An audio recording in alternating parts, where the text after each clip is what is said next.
নমস্কার, সময় কলকাতায় স্বাগত। টলি হলি বলি নিয়ে সঙ্গে রয়েছে আমি গোপা। দীর্ঘ 34 বছরের বাম জামানার দ্বিতীয় এবং শেষ মুখ্যমন্ত্রী তথা স্তম্ভের পতন। 8ই আগস্ট সকালে 8:20 নাগাদ পাম অ্যাভিনিউয়ের বাড়িতেই তিনি প্রয়াত হন। প্রয়াণকালে তার বয়স হয়েছিল 80 বছর। বৃহস্পতিবার সকালে বুদ্ধদেবের মৃত্যুর খবর জানান তার সন্তান সুচেতন ভট্টাচার্য। বলাই যায় যে বৃহস্পতিবার সকালটা রাজ্যের সব মানুষের জন্যই শুরু হলো গভীর শোক নিয়ে। সকলের মতোই এই খবরে সমান শোকাহত টলিপাড়াও। বহু অভিনেতা অভিনেত্রী সামাজিক মাধ্যমে এই বিষয়ে পোস্টও করেছেন।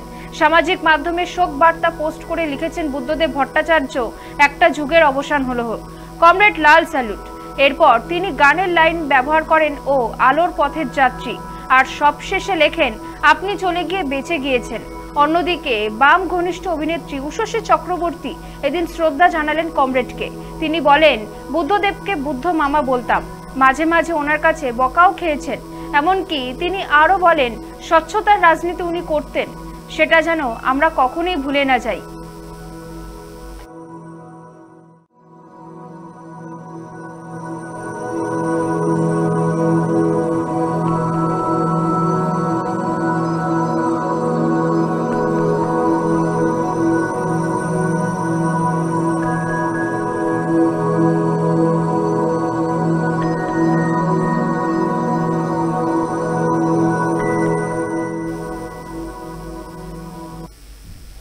অলিম্পিকে চতুর্থ পদক আনার আশার আলো দেখিয়ে দিয়েছিলেন ভারতের মোস্ট প্রমিসিং কুস্তিগির ভিনেস ফোগাট। তবে বুধবার প্যারিস অলিম্পিকে মাত্র 100 গ্রাম ওজন বৃদ্ধির কারণে ফাইনাল থেকে ছেটে ফেলা হলো তাকে। ভিনেস থেকে অগণিত দেশবাসী সকলের কাছেই যেন চতুর্থ পদকের স্বপ্ন অধরাই থেকে গেল। কিন্তু মানুষের মন, তাকে কি বাধা যায় মেট্রো রিয়েলিস্টিক মেডেল দিয়ে? কারণ কোনো পদক না পেয়ে দেশবাসীর মনে ভিনেস জয়ী, তার সম্মান এখন আকাশ ছোঁয়া। এই পরিণতিতে ভিনেসের আঘাতে আহত টলিপাড়া। প্রত্যক্ষভাবে না হলেও পরোক্ষভাবে পাশে থাকছেন টলিপাড়ার অভিনেত্রী, টলিপাড়ার ছোট পর্দার জনপ্রিয় মুখ বিদীপ্তা চক্রবর্তী। তিনি বলেন, তিনি কিছুই বুঝতে পারছেন না। কিছুদিন আগে দিল্লিতে কুস্তিগিরদের আন্দোলনের মুখ ছিলেন ভিনেস, তাই ষড়যন্ত্র তত্ত্বকে উড়িয়ে দেওয়া যাচ্ছে না অভিনেত্রী। তিনি আশা করেন সম্পূর্ণ তত্ত্ব প্রকাশ্যে আসবে। অন্যদিকে আরেক টলিপাড়ার ছোট পর্দার জনপ্রিয় অভিনেত্রী রূপাঞ্জনা মিত্র, তিনি বলেন, খবরটা পেয়েই মন খারাপ হয়ে গিয়েছে তার। তিনি বলেন, কোনো সান্ত্বনা বাক্যই যথেষ্ট নয়, কাম্যও নয়। তবে তিনি বলেন, কোনো রকম ষড়যন্ত্র তত্ত্ব দিয়ে ওনার পরিশ্রমকে কিন্তু অশ্রদ্ধা করতে চান না।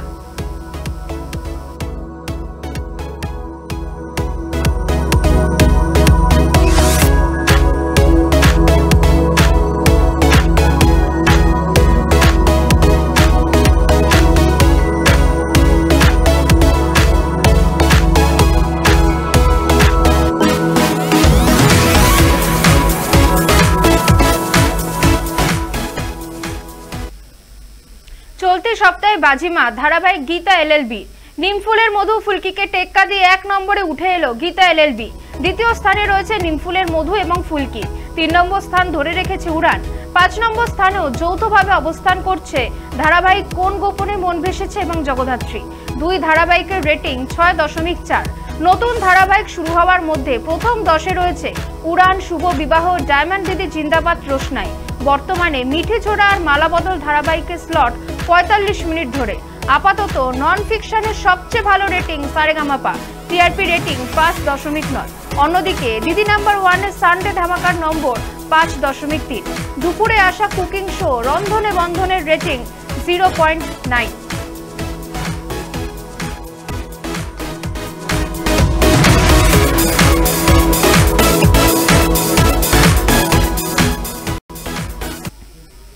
বাংলাদেশের অভিনেতা, গায়ক তথা social media influencer hero Alam বিগত কয়েক বছরে স্বতন্ত্র প্রার্থী হয়ে ভোটে লড়ছেন তিনি। আর এবার বাংলাদেশের প্রধানমন্ত্রী শেখ হাসিনার পদত্যাগের পর মন্ত্রিত্ব চেয়ে বসলেন হিরো আলম। এক সংবাদ মাধ্যমে তিনি সাফ জানিয়েছেন উনি মন্ত্রী হতে চান। চোখের সামনে অন্যায় হলে তৎক্ষণাৎ রুখে দাঁড়াবেন তিনি। কোনো সরকারি অফিসে কাজ হাসিলের জন্য 1 টাকাও নেবেন না। রাস্তা আবর্জনা ফেলবেন না। ট্রাফিক আইন মেনে চলবেন। প্রত্যেকটা মানুষের অধিকারের জন্য সরব হবেন। দেশের প্রথম পরিবর্তনটা ওনার থেকেই শুরু হোক। হিরো আলমকে বহুবার বিভিন্নভাবে হেনস্থা হতেও হয়েছিল, আর এবারও আবার এই মন্ত্রিত্ব চাওয়ার পর ফের হাসির খোরাক হলেন তিনি।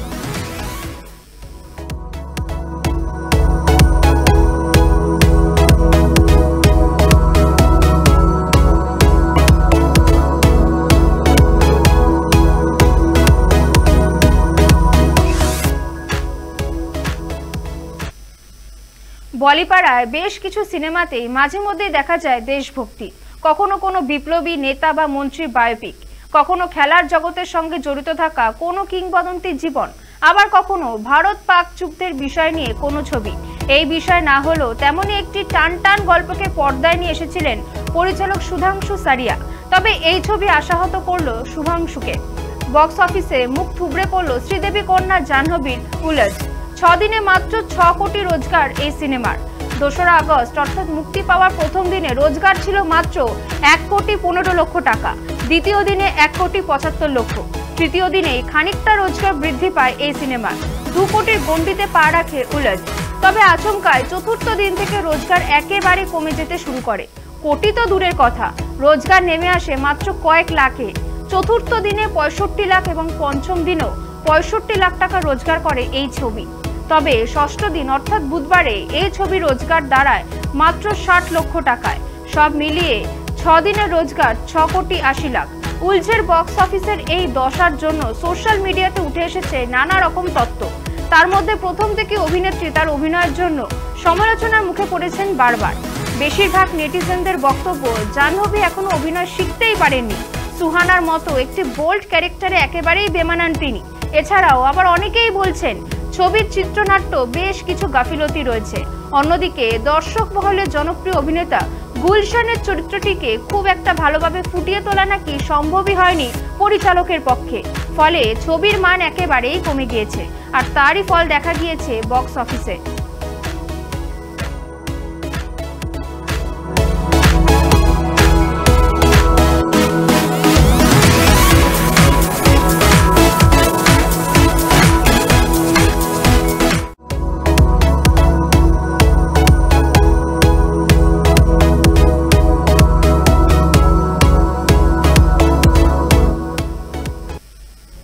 2017 সালের 6 ও 7 অক্টোবর গোয়ায় তেলুগু অভিনেতা নাগা চৈতন্য বিয়ে করেছিলেন অভিনেত্রী সামান্থাকে। একটা সময় নাগা ও সামান্থাকে শ্রেষ্ঠ কাপল বলা হতো, কিন্তু তাদের বিয়ে মাত্র 4 বছর স্থায়ী হয়েছিল।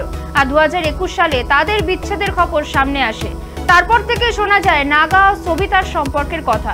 এও শোনা যায় নাগার পরিবারের তরফে সম্মতি রয়েছে এই সম্পর্কে। আজ 8ই আগস্ট নাগা ও সবিতার বাগদান অনুষ্ঠান আয়োজিত হচ্ছে। উপস্থিত থাকবেন সবিতার বাবা মা, সঙ্গে থাকবেন নাগা চৈতন্যের ভাই। জানা গিয়েছে অনুষ্ঠানটি খুব ব্যক্তিগতভাবে হবে, নাগা অর্জুনের বাড়িতে আয়োজিত হবে। সন্ধ্যায় বাগদানের ছবি সামাজিক মাধ্যমে ছাড়া হবে বলে জানা যাচ্ছে। অন্যদিনে সামান্থা ব্যস্ত নিজের কেরিয়ার নিয়ে, নিজের সিরিজ সিটাডেলের প্রচারে ব্যস্ত তিনি।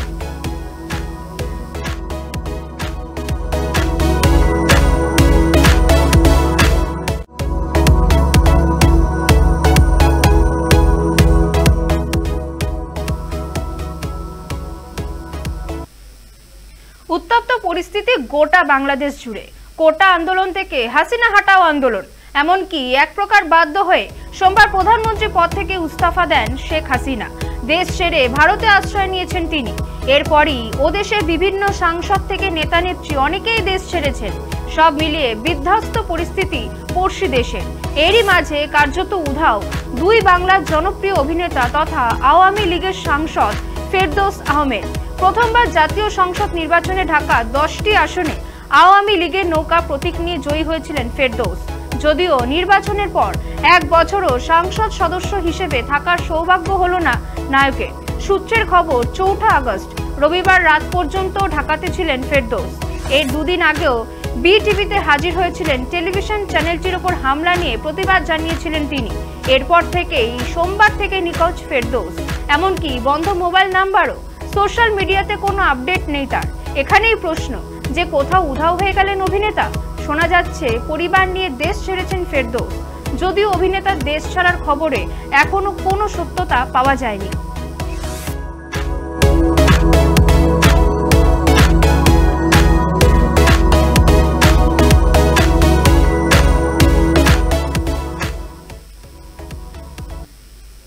টলি হলি বলি এখনকার মতন এ পর্যন্তই। অন্যান্য সব খবরের জন্য চোখ রাখুন সময় কলকাতায়। সময় বলবে সময়ের কথা।